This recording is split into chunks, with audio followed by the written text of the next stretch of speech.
Hello, my name is Andy and I am the Village Idiot. I'm armed with a car and a GoPro and an unhealthy amount of time on my hands. I'm using that time to attempt to visit every civil parish in England. You're watching the Newark and Sherwood series, a district of 84 civil parishes right in the centre of Nottinghamshire. Come with me as we delve into one of them.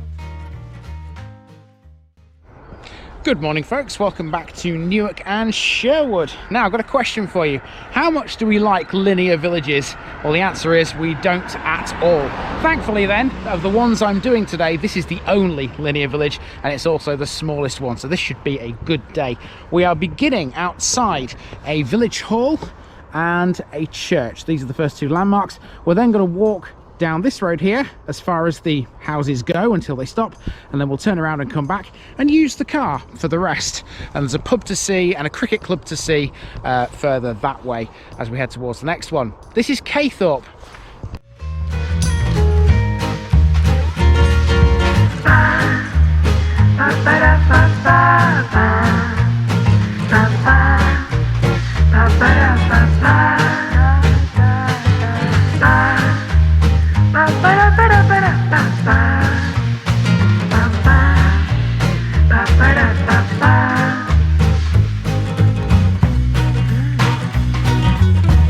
This Newark and Sherwood video is sponsored by Past Days, a family history blog by June Terrington. You'll find a link in the description.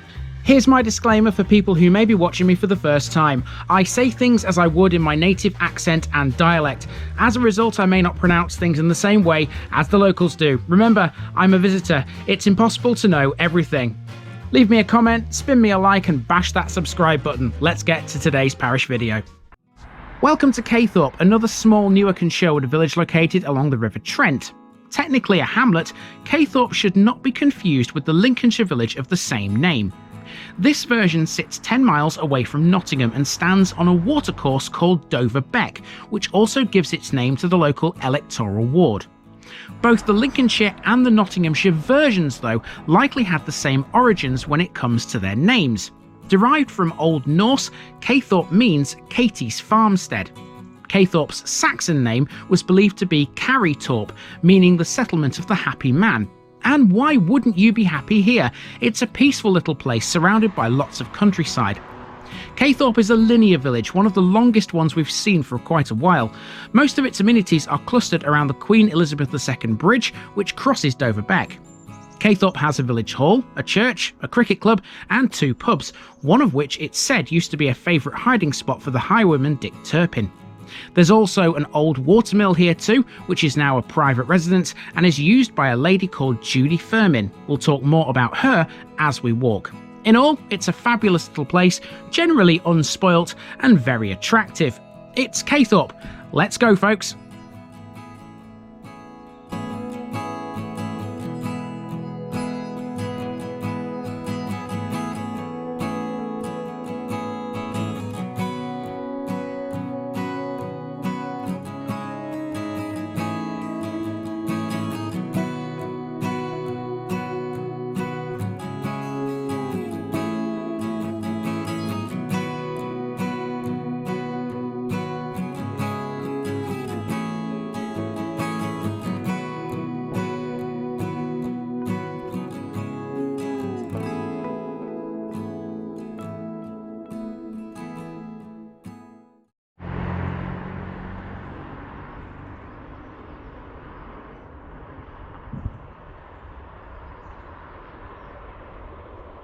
We start at the Kaythorpe Memorial Hall on Kaythorpe Road. This is both the village hall and the village's war memorial, hence the name. There's a war memorial inside the building listing the men who fell in World War I, 9 in total. On the wall is a small plaque telling us Kaythorpe won the Best Kept Small Village competition in 1965. Outside the hall is the parish notice board and you can all tick off Kaythorpe. We're down to 25 now in Newark and Sherwood. Next door there's a church dedicated to St Aidan. This is a true tin tabernacle, a cheap, easy to build ironclad building which was only ever meant to be temporary. In the 1850s, the inhabitants of Kaythorpe had to walk to the parish church in the next village, which was 4 miles away. The local vicar, unhappy with this, started to hold services in private houses and even in the village's primitive Methodist church. This continued until this was eventually built in 1900. Yeah, they definitely don't make them like that anymore, do they? We see a few churches like that around, but that one's definitely one of the more unique ones, isn't it?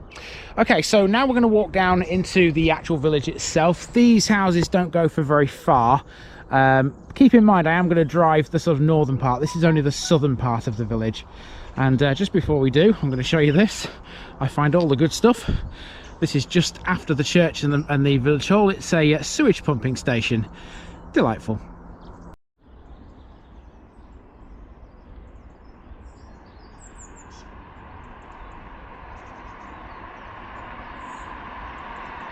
We continue into the village over the Queen Elizabeth II Bridge, named in 2016 to commemorate the Queen's 90th birthday. The bridge is of course much older than that. It crosses Dover Beck, which for part of its length runs alongside Main Street. It's an important local tributary of the River Trent.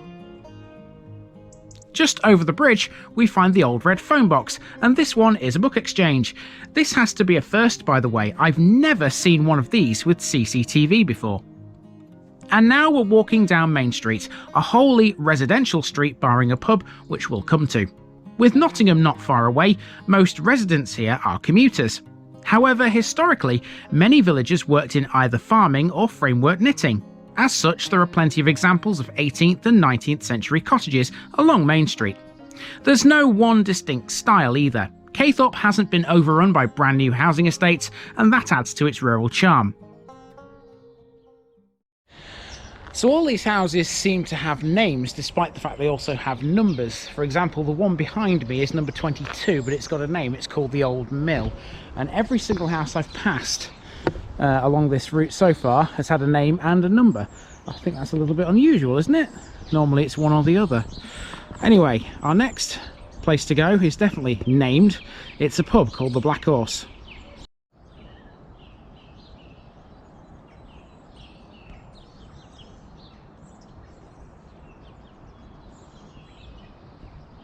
Here's one of Kaythorpe's two pubs. This is the Black Horse, an early 18th century cottage pub which has its own brewery, named Kaythorpe Brewery, located at the rear.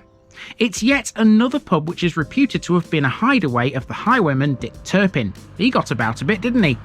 The story goes that there was a small cupboard-like room which was allegedly his hiding place, with exits to both bars and an external window for a quick getaway. There's a bus stop at this end of the village too. The services you can catch here are the N20 and the 300, the latter of which will get you to Newark. Kaythorpe doesn't have a railway station of its own, but it's within walking distance of the one in the next village. After the bus stop, Main Street becomes Hoveringham Road.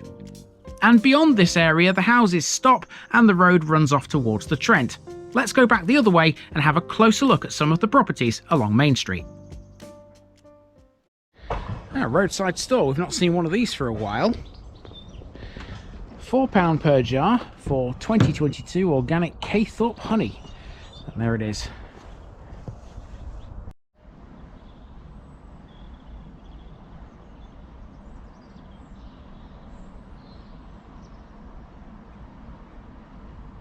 So here's a bit more about the mill.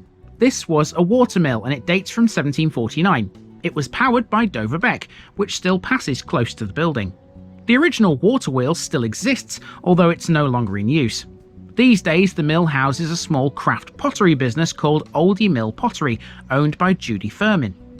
On the subject of mills, Kaythorpe once had a windmill as well, which stood in a field called Fairholme, which later became Wolf's Farm. According to an advert in the Nottingham Review in 1851, it contained 2 pairs of French stones and was owned by a Mr. Arnold, along with some 7 or 8 acres of land.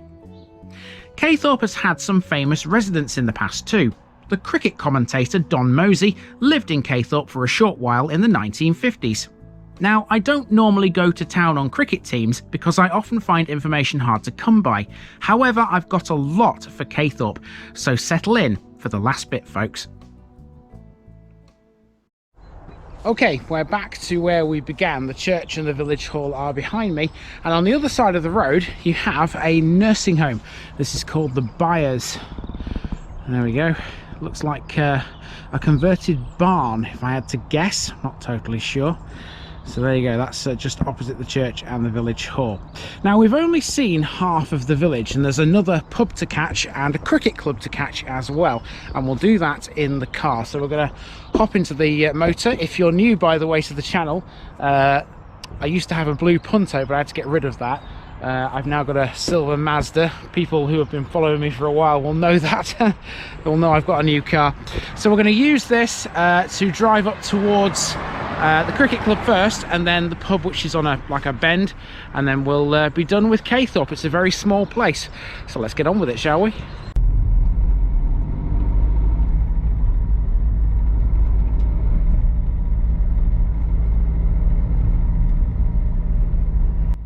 Don Mosey once wrote that an annual football match was played in Kthorpe on Boxing Day.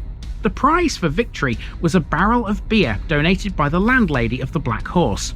Whilst football was popular here, Kthorpe, like many other Nottinghamshire villages, has a proud tradition of cricket, which remains a very important part of the village today. Kthorpe Cricket Club is located halfway between the nursing home and the second of the two village pubs, named the Old Volunteer, or more recently the Old Vol. It was founded in 1880, and they currently compete in the Nottinghamshire Cricket Board Premier League. They were champions of that league in 2006. The club's honours also include winning the Derbyshire Premier League Cup in 2009, despite the fact they're not in Derbyshire.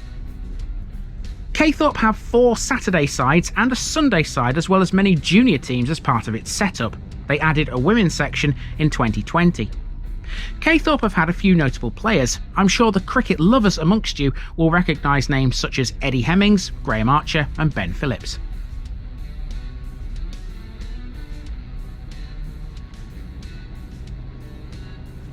Leaving the club behind, we're back to the road. Look to your right and you can see the Old Volunteer, or Old Vol, Kthorpe's second pub. I was able to slow right down here and pull in as there was nobody around me. The Old Vol reopened in 2021 after a period of closure and has received high praise since. Part of that success will be down to the acquisition of top London chef Michael Carr, who starred in the BBC TV show The Great British Menu. And at the pub, the road bends to the left and heads towards the next village, the name of which I've purposely avoided saying in this episode, and you'll see why when we get to it. And here we are then, back on the boundary between Kthorpe and the next parish over at the village sign, which you would have seen at the very beginning of this episode. And that, my friends, has been the parish of Kthorpe, a really small one, and time for me to move on to my next one here in Newark and Sherwood. Hopefully the sun's going to get up a bit more and I'm not going to freeze to death in the next one. My hands are so cold at the moment, it's ridiculous. I've been Andy, also known as the Village Idiot. This has been the parish of Kthorpe, and I'm out.